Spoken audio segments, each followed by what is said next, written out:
Warm greetings friends. நான் ரேணுகா திருவேங்கடம்.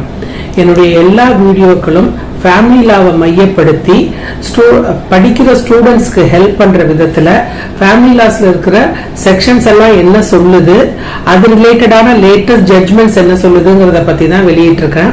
இந்த வீடியோஸை பார்த்துட்டு ஸ்டூடெண்ட்ஸ் வந்து ஒரு 2 மார்க் எக்ஸ்ட்ரா வாங்கினாலும் எனக்கு ரொம்ப சந்தோஷமா இருக்கும். ரிட்டர்ன் ஆஃப் ஆர்டிகல்ஸ் சாதாரணமா மோஸ்ட்லி பெண்கள் தான் அவங்களுடைய சேதன பொருட்களை கணவன் வீட்டுல இருந்து கேட்பாங்க. சில சமயங்கள்ல வந்து கணவர் அவருடைய சர்டிபிகேட்ஸ் எல்லாமும் மனைவிட்ட இருந்தா கேட்பாங்க. சாதாரணமா மனைவி தான் மோஸ்ட்லி கேட்பாங்க. அந்த ரிட்டர்ன் ஆஃப் ஆர்டிகல்ஸ், நகைகள், சீதன பொருட்கள் எல்லாவற்றையும் நம்ம எப்படி திரும்ப பெறுவது அப்படிங்கறத பத்தி தான் இந்த வீடியோல சொல்ல போறேன்.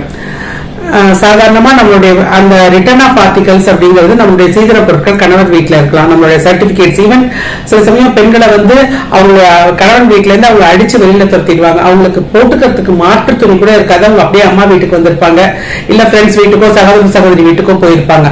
அந்த மாதிரி சமயத்துல நம்ம வந்து அந்த பொருட்கள், தன்னுடைய பொருட்களை அவங்க கிட்ட இருந்து எப்படி வாங்குறது அப்படிங்கறத பத்தி தான் நம்ம பார்க்க போறோம். இத வந்து நம்ம 2 விதமா வாங்கலாம். ஒண்ணு போலீஸ் ஸ்டேஷன்ல கம்ப்ளைண்ட் கொடுத்து வாங்கலாம், இல்ல நீதிமன்றத்துல மனு தாக்கல் செய்து வாங்கலாம். நமக்கு இம்மிடியேட்டா வேணும் அப்படின்னு சொன்னா நம்ம தாராளமா போலீஸ் ஸ்டேஷன்ல போய் கம்ப்ளைண்ட் கொடுக்கலாம். இந்த மாதிரி என்னுடைய இந்த பொருட்கள்லாம் அவங்க கிட்ட இருக்கு, எனக்கு இதெல்லாம் ரொம்ப அவசியமா வேணும், எனக்கு வேலைக்கு வந்து கண்டிப்பா என்னோட சர்டிபிகேட்ஸ் எல்லாம் வேணும், என்னோட லேப்டாப் வேணும், எல்லாமே என் கணவர் கிட்ட இருக்கு, கொடுக்க மாட்டேங்கிறாங்க, அதை என்கிட்ட வாங்கி கொடுங்க அப்படின்னு சொல்லி நம்ம போலீஸ் ஸ்டேஷன்ல ஒரு கம்ப்ளைண்ட் கொடுக்கலாம். போலீஸ் உடனே கூப்பிட்டு விசாரிப்பாங்க.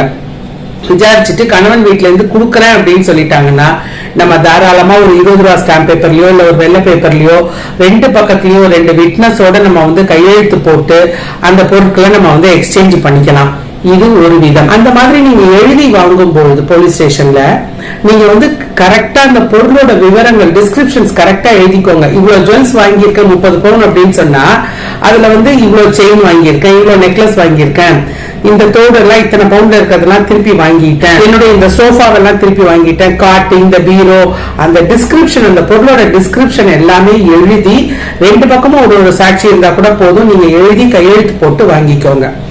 இது ஒரு விதம். இது வந்து போலீஸ் ஸ்டேஷன்ல நம்ம கம்ப்ளைண்ட் கொடுத்து நம்ம வந்து வாங்கிக்கிறோம். சப்போஸ் இதுக்கு வந்து ஆப்போசிட் பார்ட்டி ஒத்துக்கல, நான் வந்து கோர்ட்ல பாத்துக்கிறேன் அப்படின்னு அவங்க சொல்லிட்டாங்கன்னா என்ன பண்றதுன்னா, ஏதாவது ஒரு மேட்ரிமோனியல் கேஸ் வந்து நிலுவையில இருக்கும் பொழுது, ஆர்சிஆர் கேஸோ டிவோர்ஸ் கேஸோ மெயின்டெனன்ஸ் கேஸோ ஏதோ ஒண்ணு பெண்டிங்ல இருக்கும் பொழுது நம்ம வந்து ஒரு இடைக்கால மனுவா நம்ம தாராளமா மனு தாக்கல் செய்து நம்மளுடைய பொருட்களை திரும்ப பெற்றுக் கொள்ளலாம். அப்ப வந்து நம்மளோட பொருள், என்னோட பொருள், இந்த பொருட்கள்லாம் உங்ககிட்ட இருக்கு, அதை என்கிட்ட கொடுங்கன்னு நம்ம கேட்கலாம்.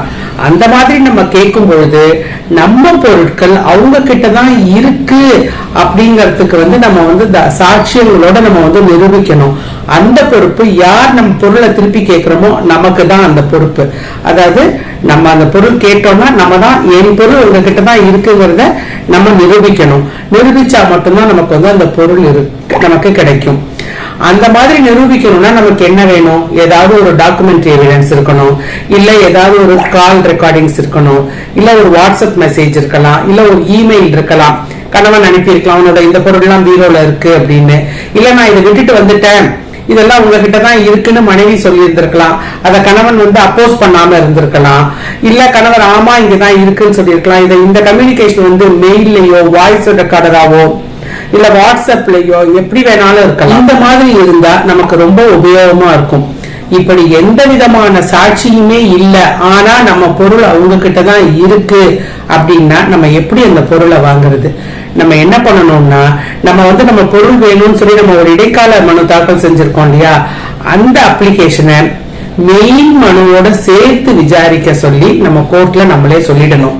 தன்னிச்சையா இந்த வழக்கை விசாரிக்காம மெயின் மனுவோட சேர்த்து விசாரிங்கன்னு சொல்லிட்டு, அப்ப எவிடன்ஸ் ஸ்டேஜ் வரும் இல்லையா, அப்ப அதர் சைட வந்து கூண்டுல ஏத்தி நம்ம விசாரிக்கிறோம் இல்லையா, அப்போ நம்மளுடைய அட்வொகேட் வந்து அவங்க கிட்ட இருந்து அட்மிஷன்ஸ் வாங்கிக்கலாம். அந்த மாதிரி கிராஸ் எக்ஸாமினேஷன் செய்யும் போது இந்த ஜுவல்ஸ், இந்த ஆர்டிகல் சம்பந்தமா சில கேள்விகளை கேட்டு அவங்க வாயிலேருந்து அட்மிஷன் வாங்கி ஆமா இது எங்கிட்ட தான் இருக்குங்கிற மாதிரி அட்மிஷன் வாங்கிட்டா நமக்கு ரொம்ப வசதியா இருக்கும். அதை பேஸ் பண்ணி நம்ம வந்து அந்த பெட்டிஷன்ல இருக்க உண்மைத்தன்மையை நிரூபிச்சு நம்ம பொருட்களை வாங்கலாம். எப்பொழுதுமே ரிட்டர்ன் ஆஃப் ஆர்டிகல்ஸ் வந்து நம்ம வந்து இடைக்கால மனுவா தான் நம்மளால கேட்க முடியும்.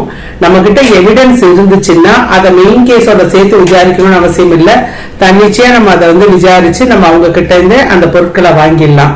ஏன்னா நம்ம கிட்ட அதற்கு தகுந்த போதிய ஆதாரங்கள் இருக்கு. அந்த மாதிரி போதிய ஆதாரங்கள் இல்லை அப்படின்னு சொன்னா நம்ம வந்து எவிடன்ஸ் ஸ்டேஜ்ல கிராஸ் எக்ஸாமினேஷன்ல அவங்க கிராஸ் எக்ஸாமின் பண்ணி அவங்க வாயிலேருந்தே உண்மையை வர வச்சு நம்ம தாராளமா நம்மளுடைய பொருட்கள் அவங்க கிட்ட தான் இருக்குங்கிறத நிரூபிச்சு நம்மளுடைய பொருட்களை நம்ம ரிட்டர்ன் வாங்கிக்கலாம். நம்ம கிட்ட எவிடன்ஸ் இல்ல அப்படின்னு சொன்னா மெயின் கேஸோட சேர்த்து இதையும் விசாரிங்கன்னே நம்ம வந்து தாராளமா கோர்ட்ல சொல்லிடலாம்.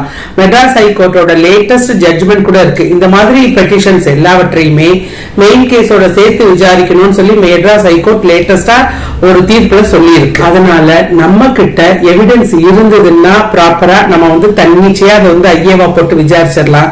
இல்லைன்னாலும் ஐஏவா தாக்கல் செய்து மெயின் கேஸோட சேர்த்து விசாரிச்சு அதர் சைடு கிட்ட இருந்து அட்மிஷன்ஸ் வாங்கி நம்மளுடைய பொருட்களை ரிட்டர்ன் வாங்கிக்கலாம்.